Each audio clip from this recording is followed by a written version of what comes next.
আসসালামু আলাইকুম প্রিয় শিক্ষার্থী বন্ধুরা, গত পর্বে আমরা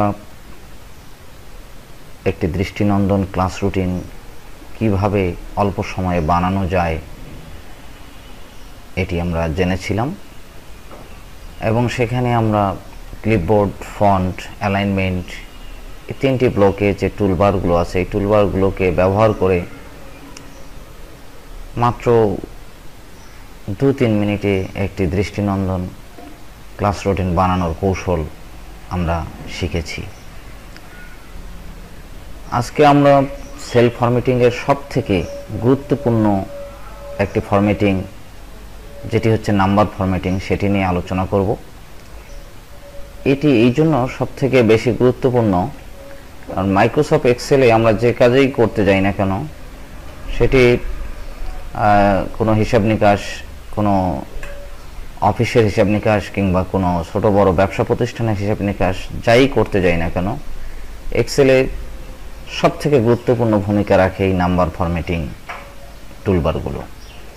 তো চলুন কথা না বাড়িয়ে আমরা নাম্বার ফরম্যাটিংয়ের আলোচনা শুরু করি। নাম্বার ফরম্যাটিং নিয়ে আলোচনা শুরুতে যেটি করতে হবে সেটি হলো যে আমরা গত পর্বে যে ক্লাস রুটিনটি বানিয়েছিলাম সেটিকে আমরা ডিলিট করে দিই। ডিলিট করার জন্য আমরা হেডিংস থেকে পুরো কলামগুলোকে সিলেক্ট করে নেই যতদূর ক্লাস রুটিনটি আছে। সিলেক্ট করার পরে মাউসের রাইট বাটন ক্লিক করে ডিলিটে ক্লিক করলেই আমাদের ক্লাস রুটিনটি ডিলিট হয়ে যাবে। নাম্বার ফরম্যাটিংয়ে আলোচনার আগে আমরা দেখে নেই নাম্বার ফরম্যাটিংয়ের ফরম্যাটিংগুলো কি কি থাকে। ধরুন আমি এখন আছি E6 নামক সেলটিতে। এই সেলে মাউস পয়েন্টার রাখা অবস্থায় আমি যদি মাউসের রাইট বাটন ক্লিক করে ফরম্যাট সেল এখানে ক্লিক করি তো ফরম্যাট সেলে ক্লিক করলে আমি পাচ্ছি নাম্বারের এখানে আমরা যে ফরম্যাটিংগুলো পাবো তা হচ্ছে general, number, currency, accounting, date, time, percentage, fraction, scientific, text, special, custom. এই ফরম্যাটিংগুলো আমরা একটি সেলের মধ্যে অ্যাপ্লাই করে আমাদের কাজগুলোকে সহজ করে নিতে পারবো। আমি যে ফরম্যাটিংগুলোর নাম বলেছি সেগুলো আমরা এখান থেকেও শর্টকাটভাবে এই নাম্বার ব্লকের মাধ্যমে পেতে পারি। সেটি এখানে এই যে কম্বো বক্স আছে এখানে ড্রপডাউন মেনুতে ড্রপডাউনে ক্লিক করলে এখানে আমাদের কিন্তু দেখাচ্ছে general, number, currency, accounting, short date, long date, time, percentage, fraction, scientific and text. তো এই বিষয়ে জানার আগে আমাদের জানতে হবে এক্সেল বাই ডিফল্ট আমাদের প্রত্যেকটি সেলকে জেনারেল অবস্থায় রাখে। যেমন আমি এখন আছি C6 এই সেলটিতে, কিংবা আমি যদি G6 যে কোনো সেলেই আমি ক্লিক করি না কেন আমার এখানে জেনারেল লেখাটি শো করাবে। মানে এক্সেল বাই ডিফল্ট প্রত্যেকটি সেলকে জেনারেল অবস্থায় উপস্থাপন করে। তো আমরা আমাদের কাজের প্রয়োজনে এই সেলগুলোর ফরম্যাটিংটা চেঞ্জ করে নিব। তো এখন এটি জেনারেল অবস্থায় আছে। জেনারেল থাকলে আসলে কি সুবিধা অসুবিধা সেটি আমরা একটু দেখে নিই। জেনারেল থাকা অবস্থায় আমরা যদি কোনো টেক্সট লিখি, এখানে ধরুন এই সেলটিতে আমরা লিখলাম এক্সেল বাংলা, লিখে যদি আমরা কিবোর্ড থেকে এন্টার প্রেস করি তাহলে আমরা দেখতে পাচ্ছি যে আমাদের লেখাটি সেল C6 এই সেলের লেফট অ্যালাইনে থেকে গেল। কারণ আমরা জানি, আমরা গত অ্যালাইনমেন্ট পর্বে আলোচনা করেছি যে এক্সেলে যদি আমরা কোনো টেক্সট লিখি সেটি বাই ডিফল্ট লেফট অ্যালাইন এবং বটম অ্যালাইনে থেকে যায়। কিন্তু এটি জেনারেল থাকা অবস্থায়, এই সেলটি জেনারেল থাকা অবস্থায় আমরা যদি এখানে কোনো সংখ্যা লিখি, ধরুন আমরা এখানে লিখলাম 100 লিখে যদি আমরা কিবোর্ড থেকে এন্টার প্রেস করি তাহলে দেখতে পাচ্ছি যে আমাদের সংখ্যাটি এই সেলের C6 এই সেলটির রাইট অ্যালাইনে চলে গিয়েছে। তাহলে আমরা এখানে বুঝতে পারলাম যে কোনো সেল জেনারেল অবস্থায় থাকলে, জেনারেল ফরম্যাটিংয়ে থাকলে আমরা যদি কোনো টেক্সট লিখি সেটি থাকবে লেফট অ্যালাইনে, আর আমরা যদি কোনো সংখ্যা লিখি সেটি যাবে রাইট অ্যালাইনে। তো এখন আমরা দেখতে পাচ্ছি যে এই সেলটি আমাদের আছে জেনারেল অবস্থা, জেনারেল ফরম্যাটিংয়ে। তো আমরা এইটিকে উপরে একটু ডিফাইন করে দেই যে এটি এই মুহূর্তে জেনারেল অবস্থায় আছে। তো আমরা লিখে দিলাম আমাদের এই সেলটি আছে এখন জেনারেল। নেক্সট সেলটি এখানে যখন আমরা ক্লিক করছি আমরা কিন্তু তখনও দেখতে পাচ্ছি যে আমাদের সেলটি কিন্তু জেনারেল অবস্থায় আছে। তা আমরা দেখেছি যে জেনারেলের পরের যে ফরম্যাটিংটি সেটি হচ্ছে নাম্বার ফরম্যাটিং। তা আমরা যে কোনো ফরম্যাটিং কোনো সেলে অ্যাপ্লাই করতে গেলে আমরা এখান থেকে ড্রপ ডাউনের মাধ্যমে যে ফরম্যাটিং করতে চাই, ধরুন এই সেলটিকে আমরা number, currency, accounting, short date, long date যে কোনো ফরম্যাটিং করতে চাইলে শুধু এই ফরম্যাটিংটির উপরে নামের উপরে ক্লিক করলেই কিন্তু আমাদের এই সেলটি সেই ফরম্যাটিংয়ে রূপান্তরিত হবে। যেমন এখানে নাম্বার লেখা আছে, আমি যদি নাম্বারে ক্লিক করি তাহলে আমাদের এই সেলটি কিন্তু নাম্বার ফরম্যাট হয়ে গিয়েছে। দেখুন আমি যদি এখানে ক্লিক করি এখানে দেখাচ্ছে জেনারেল, আর এই সেলে ক্লিক করি তাহলে সেক্ষেত্রে কিন্তু দেখাচ্ছে নাম্বার। তাহলে আমরা এই সেলটিকে নাম্বার ফরম্যাটিংয়ে রূপান্তরিত করে নিয়েছি। আমি উপরে বোঝার জন্য লিখে রাখতেছি যে আমরা এই সেলটিকে নাম্বার করে নিয়েছি। তো নাম্বার করলে যেটি সুবিধা সেটি হলো যে এখন যদি আমরা এখানে কোনো সংখ্যা লিখি, ধরুন আমি এখানে লিখলাম 100, লিখে আমি যদি এন্টার প্রেস করি তাহলে দেখতে পাচ্ছি যে 100.00 এখানে কিন্তু দেখাচ্ছে। মানে 100 লেখাটির পরে আমাকে কিন্তু 2 ডেসিমাল হিসাবে দুটি জিরো এখানে কিন্তু শো করাচ্ছে। দশমিকের পরে দুটি সংখ্যা এখানে থাকবে, দুটি অঙ্ক এখানে থাকবে। সেটি যদি কোনো অঙ্ক না থাকে 0, আর যদি কোনো অঙ্ক থাকে সেটি শো করাবে। যেমন আমি যদি এখানে লিখি 100.75 লিখে এন্টার প্রেস করি তাহলে কিন্তু 75ই থাকবে। তাহলে এটি হচ্ছে 2 ডেসিমাল দেখাবে বাই ডিফল্ট। আমাদের এমন হতে পারে যে আমরা এখানে 2 ডেসিমাল না, এখানে আমি 3 ডেসিমাল বা 4 ডেসিমাল করতে চাই, মানে 100.757575 এরকম লিখতে চাই। তাহলে সেক্ষেত্রে কি হবে, এখানে যদি আমি 100.75 আছে, আবারও যদি একটি 7 দিয়ে এন্টার প্রেস করি তাহলে কিন্তু আমাদের এটি কিন্তু তৃতীয় যে অঙ্কটি লিখেছিলাম সেটি কিন্তু নেই, দশমিকের পরে তৃতীয় অঙ্কটি নেই, এটি বরং 100.76 হয়ে গিয়েছে। কিন্তু আমার দরকার যে আমি এখানে দশমিকের পরে 3টি অঙ্ক আমি শো করাতে চাই, সেক্ষেত্রে আমার ডেসিমাল বাড়াতে হবে। এখানে 2 ডেসিমাল আছে, এটাকে যদি আমি বাড়াতে চাই বা কমাতে চাই সেক্ষেত্রে এখানে দুটি অপশন আছে, একটি হচ্ছে ইনক্রিজ ডেসিমাল আর একটা হচ্ছে ডিক্রিজ ডেসিমাল। এই দুটি অপশনের মাধ্যমে আমি কিন্তু এই দশমিকের পরের অঙ্ককে বাড়িয়ে বা কমিয়ে নিতে পারি। যেমন এখানে 76 দুইটি অঙ্ক আছে, আমি যদি ইনক্রিজ করি তাহলে এখানে কিন্তু 3টি অঙ্ক দেখাচ্ছে, আমি যেটি লিখেছিলাম 100.757 সেটি কিন্তু শো করাচ্ছে। আবার যদি এমন মনে হয় যে না আমি কমিয়ে নেব, একটিতে আনবো, তো সেক্ষেত্রে এখানে ডিক্রিজ ডেসিমালের মাধ্যমে কিন্তু আমি কমিয়ে নিতে পারবো। এভাবে আমার ইচ্ছা মতো আমি এটি 3, 4, 5 যতটি অঙ্ক প্রয়োজন ততটি আমি কিন্তু ইনক্রিজের মাধ্যমে বাড়িয়ে নিতে পারবো। আবার যদি আমি মনে করি যে না এখানে আমার কোনো দশমিকের পর অঙ্ক দরকার নেই, তাহলে ডিক্রিজের মাধ্যমে, যেমন ধরুন এখন একটা আছে, আমি আবার যদি ডিক্রিজ করি তাহলে আমার কিন্তু দশমিকের পরে কোনো অঙ্ক এখানে কিন্তু শো করাচ্ছে না। এখন প্রশ্ন হচ্ছে যে হ্যাঁ আমরা নাম্বার দেখাবো, কিন্তু আমরা অনেক সময় সিরিয়াল নাম্বার লিখি, সেখানে লিখি যেমন 1, আবার লিখি হয়তো 2, এভাবে লেখার পরে আমরা যেটি করি সেটি দুটিকে সিলেক্ট করে নিয়ে, আমরা প্রথম আলোচনা একটি করেছিলাম যে এখানে মাউস পয়েন্টার নিলে যখন কার্সর এরকম যোগ চিহ্নের মতো দেখাবে তখন যদি আমরা নিচের দিকে ড্র্যাগ করি তাহলে আমাদের যত দূর নিয়ে যাব ঠিক তত দূর পর্যন্ত এটি এক্সেল স্বয়ংক্রিয়ভাবে আমাদের কিন্তু লিখে দেবে বাই সিরিয়ালি।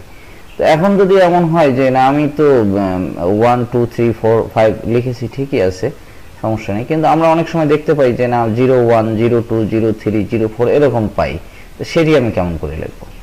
এখানে এমন হতে পারে না যে আমি 01 লিখতে চাই কিন্তু 01 তো দেখাচ্ছে না, আমি 02 লিখতে চাই 02 তো দেখাচ্ছে না, তাহলে কি আমি 01 কখনো লিখতে পারবো না, নাকি 02 কখনো লিখতে পারবো না, 03 কখনো লিখতে পারবো না? এরকম যদি মনে হয় তো সেক্ষেত্রে এখানে আমাদের মাউস পয়েন্টার রেখে রাইট বাটন ক্লিক করে যদি আমরা ফরম্যাট সেল ক্লিক করি, ফরম্যাট সেল ক্লিক করার পরে আমাদের যেতে হবে কাস্টম থেকে এখানে দেখুন শো করাচ্ছে টাইপ 0। যদি এটি অন্য টাইপ থাকে, ধরুন জেনারেল টাইপও থাকতে পারে, যে কোনো টাইপ, কিংবা এরকম 0.00 থাকতে পারে, যে টাইপ থাকুক না কেন আমাদের এই টাইপটিকে পরিবর্তন করে নিতে হবে। পরিবর্তন করার জন্য আমরা ধরুন আমরা প্রথমের এইটিতে যাব, 0তে যাব, গিয়ে আমরা চাচ্ছি যে আমাদের এই সেলটিতে আমাদের দুটি সংখ্যা হবে, ধরুন 0 আবার 0 যদি দিয়ে যদি আমি ওকে করি ওকে করার পরে এখন যদি আমি এখানে 01 লিখে এন্টার প্রেস করি তাহলে আমি কিন্তু 01 দেখতে পাচ্ছি। এভাবে এখানে 02 যদি লিখতে চাই তাহলে এই সেলটিকেও আমি ফরম্যাট সেলের সাহায্যে এখান থেকে যাব কাস্টম থেকে আমি শুধু 0-তে যাব, শুধু 0 থেকে আমি এই টাইপের ঘরে লিখে দেব 0-র পরে আবার যদি আমি একটি 0 দেই তাহলে আমার এখানে স্যাম্পল শো করাচ্ছে 02।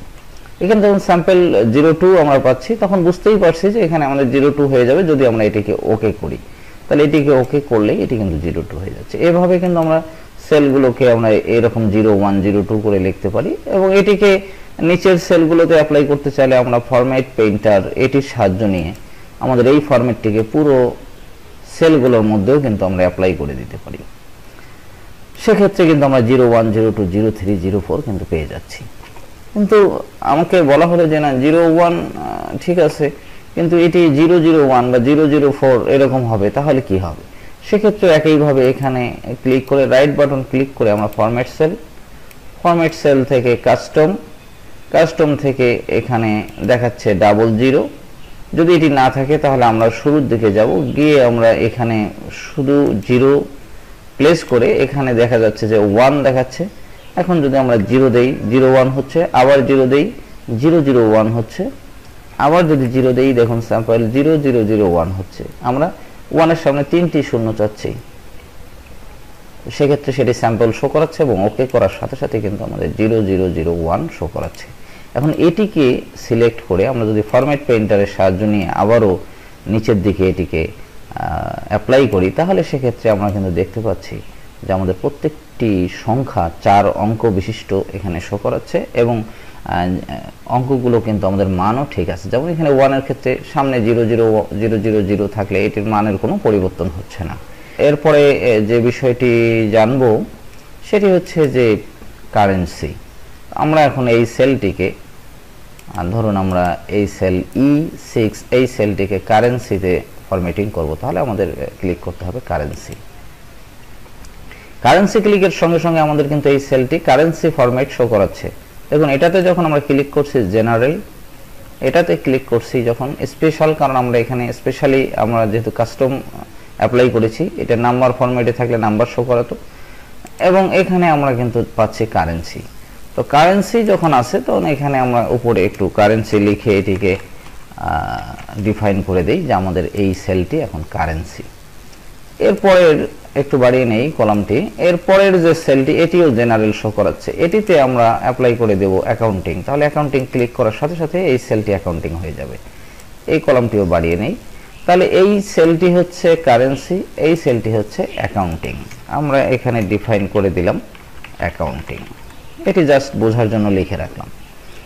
তাহলে এটি কারেন্সি, এটি অ্যাকাউন্টিং। দেখুন এখানে ক্লিক করলে কারেন্সি, এখানে ক্লিক করলে অ্যাকাউন্টিং। তাহলে এই দুটির পার্থক্য কি? কারেন্সি অ্যাকাউন্টিং কিন্তু একেবারেই পাশাপাশি দুটি জিনিস, সামান্য একটু পার্থক্য আছে, সেটি আমি আলোচনা করব। কারেন্সিতে যদি আমি 100 লিখে এন্টার প্রেস করি তাহলে কিন্তু এখানে $100 শো করাচ্ছে, আর অ্যাকাউন্টিং এর ক্ষেত্রেও কিন্তু তাই, যদি আমি 100 লিখে এন্টার প্রেস করি সেক্ষেত্রে কিন্তু আমাকে $100 শো করাচ্ছে। তো এই $100 এখানে শো করাচ্ছে। এখন আমি দেখতে পাচ্ছি যে এখানে আর এখানের মধ্যে পরিবর্তন এতটুকু, এই ডলার চিহ্নটি আছে এখানে 100 লেখাটির সাথেই, আর এখানে এই 100 লেখা থেকে একটু স্পেস হয়েছে ডলারের পরে স্পেস, তারপরে 100। এটি অ্যাকাউন্টিং এর ক্ষেত্রে শো করাচ্ছে, এটি কারেন্সির ক্ষেত্রে শো করাচ্ছে। কিন্তু আমার যদি এমন হয় যে না আমি এটি কেন, সেটি আমরা জানবো, কিন্তু তার আগে যেটা জেনে নেব সেটি হলো যে $100 বা 100, এখানেও $100, আমি এই ডলার সাইনটি দেখতে চাই না, ডলার সাইনটি আমার কোনো প্রয়োজন নেই। সেক্ষেত্রে আমার যা করতে হবে সেটি করার জন্য আমাকে এখান থেকে রাইট বাটন ক্লিক করে যেতে হবে ফরম্যাট সেল থেকে আমাকে এটি যেহেতু কারেন্সিতে আছে কারেন্সি সিলেক্ট করতে হবে। সিলেক্ট করার পর এখানে সিম্বল থেকে এখানে ডলারের চিহ্ন দেখা যাচ্ছে। আমরা যদি এখানে ড্রপ ডাউন বক্সে ক্লিক করি তাহলে এখানে উপরে নান একটি শব্দ আছে, এটিতে যদি আমরা ক্লিক করি তাহলে ক্লিক করার পরেই যদি আমরা ওকে করি তাহলে এখানে কিন্তু আর ডলার চিহ্নটি থাকবে না। ঠিক এটির ক্ষেত্রেও তাই, আমরা এখান থেকে রাইট বাটন ক্লিক করে ফরম্যাট সেল থেকে যাব অ্যাকাউন্টিং, অ্যাকাউন্টিং থেকে সিম্বল, সিম্বলে আমরা এখানে নান করে দিলে অ্যান্ড ওকে করলে আমরা কিন্তু এখানে আর কোনো ডলার সাইন কিন্তু দেখতে পাচ্ছি না।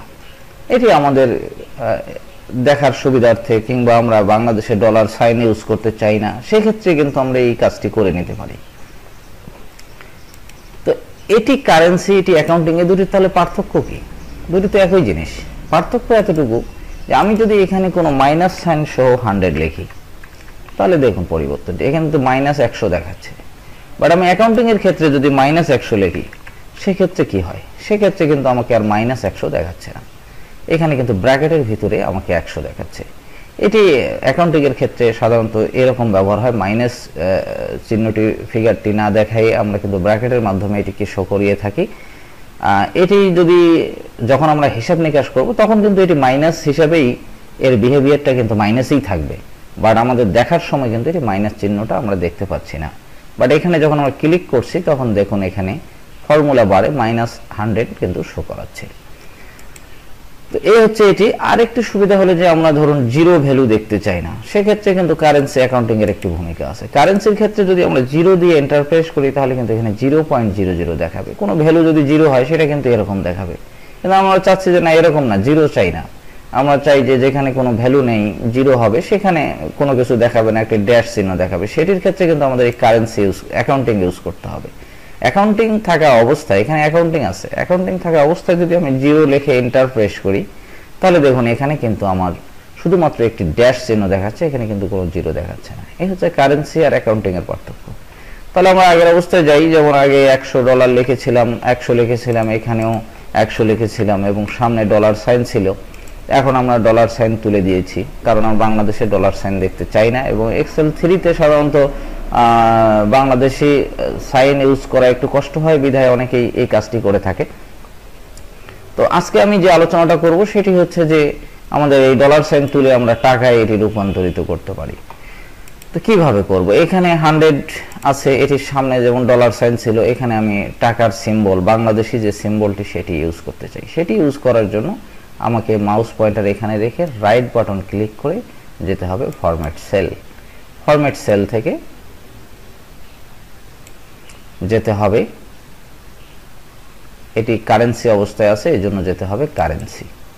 কারেন্সিতে গিয়ে এখানে সিম্বল দেখাচ্ছে ডলার, কিন্তু আমি ডলার চাই না, তাহলে বাংলাদেশি সিম্বল চাই। বাংলাদেশি সিম্বল খোঁজার জন্য আমাকে ড্রপ ডাউনে ক্লিক করতে হবে।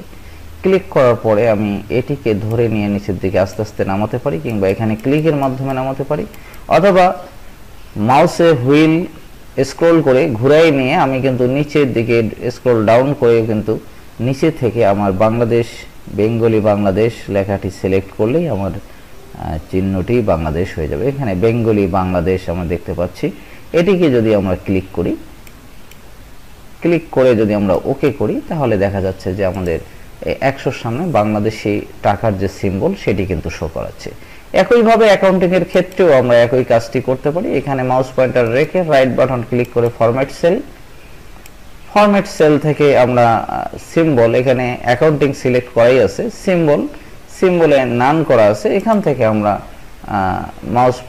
মাউসের হুইল ঘুরাই নিয়ে স্ক্রল ডাউন করে আমরা নিচের দিকে গিয়ে আমরা কিন্তু বাংলাদেশি যে সিম্বল সেটি খুঁজে বের করে আমরা সিলেক্ট করে দিব।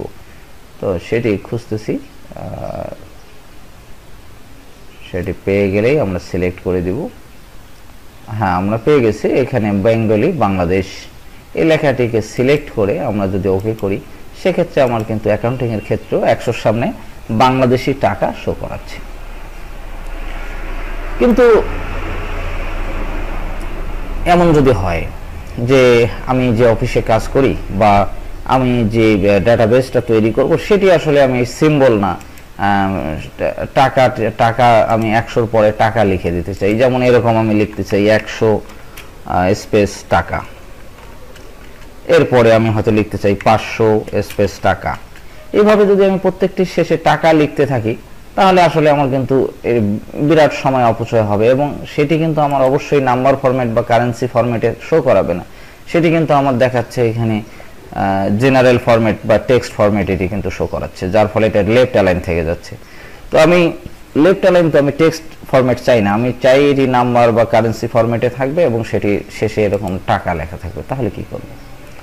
সেটি করার জন্য ধরুন আমি এই দুটিকে আবার মুছে দেই, মুছে দিয়ে ধরুন এই সেলটিতেই আমি অ্যাপ্লাই করব টাকা, কিংবা এই সেলটিতে আমি অ্যাপ্লাই করব টাকা। তো এখানে আমি রাইট বাটন ক্লিক করে আমাকে যেতে হবে ফরম্যাট সেল, ফরম্যাট সেল থেকে কাস্টম, কাস্টমে এখানে টাইপের ঘরে দেখাচ্ছে কিন্তু জেনারেল, বা অন্য কোনো কিছু থাকলেও আমরা কিন্তু এটিকে জেনারেল করে নিতে পারি। জেনারেল এখানে এটিকে স্ক্রল করে উপরের দিকে গিয়ে জেনারেল, অথবা আমরা কিন্তু এই শূন্যটাকে বা এটিকে সিলেক্ট করতে পারি। তো আমরা যেহেতু টাকা এটি কারেন্সি করব, আমরা সব সময় 2 ডেসিমাল প্লেস এটিতে শো করানো আছে 0.00, আমরা এটিকে সিলেক্ট করে নেব। সিলেক্ট করার পরে টাইপের ঘরে ক্লিক করব। এই টাইপ বক্সে ক্লিক করে একটি স্পেস দিয়ে আমরা যদি ইনভার্টেড কমার ভিতরে ইনভার্টেড কমা টাকা এবং ইনভার্টেড কমা, মানে ইনভার্টেড কমার মাঝখানে, দুইটি ইনভার্টেড কমার মাঝখানে যদি আমরা টাকা লিখে ওকে করি, তাহলে আমাদের এই সেলটি কিন্তু টাকায় রূপান্তরিত হয়েছে। আমরা দেখার জন্য 100 লিখে যদি আমরা এন্টার প্রেস করি, তাহলে আমরা দেখতে পাচ্ছি এখানে 100 টাকা। এখন যদি আমরা এই সেলটিকে সিলেক্ট করে ফরম্যাট পেইন্টারের সাহায্যে নিচের দিকে এটি অ্যাপ্লাই করি, তাহলে আমরা যে কোনো সেলেই যদি আমরা ধরুন এখানে 575 লিখে যদি আমরা এন্টার প্রেস করি, 575 টাকা, কিংবা এখানে যদি 1250 লিখে এন্টার প্রেস করি, তাহলে কিন্তু শেষে আমরা টাকা লেখাটি পাচ্ছি। এভাবে আমরা যাই লিখব 6500, আমরা কিন্তু শেষে টাকা লেখাটি পাচ্ছি। এটি কিন্তু আমাদের আর লিখে দিতে হচ্ছে না। একইভাবে অ্যাকাউন্টিং এর ক্ষেত্রে অনেক সময় বিভিন্ন জিনিসপত্রেরও হিসাব রাখতে হয়। সেক্ষেত্রেও আমরা যদি মনে করি যে এটির সংখ্যা কত, ধরুন বলা আছে যে আমি কিছু হয়তো গ্লাস আমি হিসাব করব, এখানে 12টি গ্লাস আছে, যদি লিখতে চাই, তাহলে এই সেলটিকে আমরা রাইট বাটন ক্লিক করে ফরম্যাট সেল, ফরম্যাট সেল থেকে আমাদের যেতে হবে কাস্টম, কাস্টম থেকে আমাদের 0 পরে আমরা যদি একটি স্পেস দিয়ে এখানে ইনভার্টেড কমার ভিতরে লিখি গ্লাস,